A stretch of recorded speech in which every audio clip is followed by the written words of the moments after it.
Chez Fusta, on fabrique des skis en bois. Mais depuis 1 an et demi, on fabrique aussi des lunettes en bois. L'idée de fabriquer des lunettes en bois vient de la volonté de recycler des chutes de production de ski. Et donc, c'est comme ça qu'est née la marque Woodlight. Mais fabriquer des lunettes, ça crée aussi des chutes. Cet ingénieur a donc eu l'idée de mélanger ces chutes à du plastique pour créer un matériau composite dans l'objectif de lancer une nouvelle gamme de lunettes.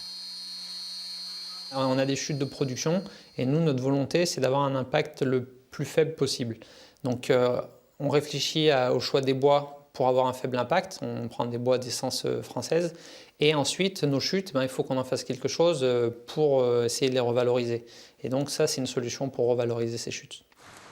Ces deux Clermontois, eux, ont comme projet de créer un espace partagé dans le quartier des Salins. Un espace avec un jardin, une champignonnière et surtout un lieu de collecte, en ville, des biodéchets. Nous avons développé l'idée de mettre en place des points de collecte donc publics pour les biodéchets parce que ça répond déjà à une demande de par les citoyens de Clermont-Ferrand. Actuellement, nous n'avons pas de système de tri à la source pour nos biodéchets et ça représente une grosse perte, hélas. En tout, le Valtom a reçu la candidature de 13 projets et le public est invité à voter pour celui qu'il préfère. Le Valtom gère l'élimination des déchets, mais surtout soutient toutes les initiatives qui permettent d'en réduire la production. Pour les déchets, il y a un objectif de réduction de moins 10% de la production de nos déchets, entre 2010 et 2020.